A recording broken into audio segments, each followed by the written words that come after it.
When you think about a veterinary clinic, who do you picture as the most important person there? The surgeon, maybe? The head vet tech? Well, what if I told you it might actually be the person who picks up the phone? Turns out, that first voice a worried pet owner hears, it carries a weight you might not even imagine. And look, let's just start right in the thick of it. This quote from a client service representative, or a CSR as they're called, it just perfectly captures the day-to-day emotional reality of a job that, from the outside, looks pretty straightforward. So before we dive deeper into that emotional side of things, let's just back up. What does this job actually look like, on paper? Okay, so according to all the professional guides, the CSR is basically the face and the voice of the entire clinic. They're the ones responsible for creating that first, absolutely critical impression that's going to color a client's whole experience. No pressure, right? And when you just list out the duties like this, it looks pretty standard, doesn't it? It seems like a typical administrative role.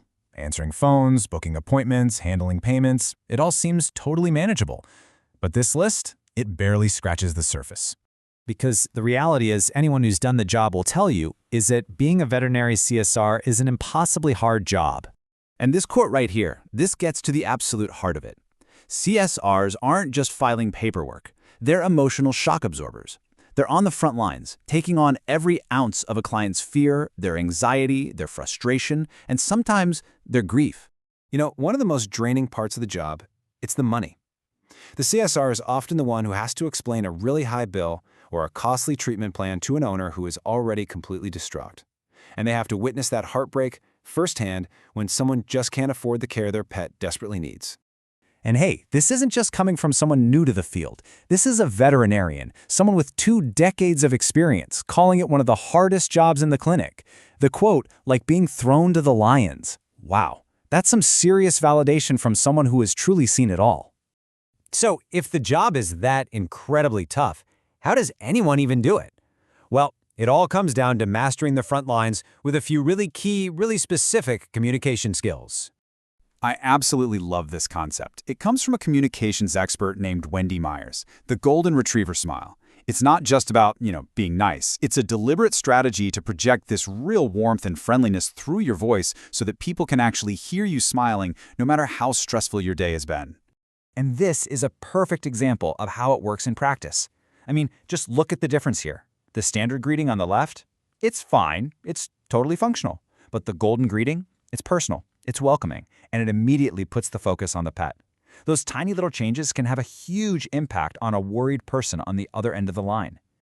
This whole idea of guiding the conversation is so important, especially when a frantic owner calls about a sick pet. They're stressed out, their mind is racing, and this is where the 2 yes options technique is just brilliant. It's not some kind of sales trick, it's a way to give them clarity and cut down on their decision fatigue when they're already totally overwhelmed. So, when you put it all together, this simple 4-step structure can turn a call that could be chaotic into a calm, manageable process. It's really a lifeline for the CSR, and it gives the client a clear path forward. But this job goes so far beyond just good communication and scheduling. CSRs actually have some pretty critical medical responsibilities, and it all starts with patient triage. This is it. This is the question a CSR has to answer over and over all day long, and they often have to figure it out with very little information from a panicked owner on the phone. The stakes, they honestly could not be higher. They have to be trained to recognize the signs of a true life or death emergency just from what they hear. Getting this right can and absolutely does save lives. Their judgment is literally the first critical step in emergency care.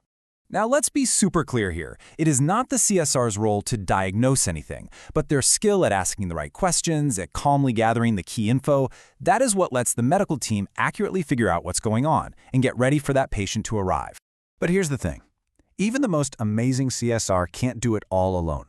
To turn this impossibly hard job into a career that someone can actually stick with, the entire clinic has to be part of the solution.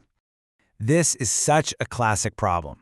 You've got this gap, sometimes a physical one and sometimes just an information one, between the front of the house and the back of the house. And that gap, it can lead to so much frustration, mistakes, and just make everything less efficient. So how do you fix it? How do you bridge that gap? Well, You invest in your people. It means you include CSRs in medical training, you offer them continuing education, you give them real paths for career growth, you use simple tech to keep everyone on the same page, and most of all, you treat them like the vital part of the medical team that they are. And this really brings us full circle, doesn't it? Here's someone who has been on the front lines for 15 years. They admit just how much of a nightmare that learning curve can be, but they also offer this really important bit of hope. It does get easier. You can master it, but man, it is a hard-won battle.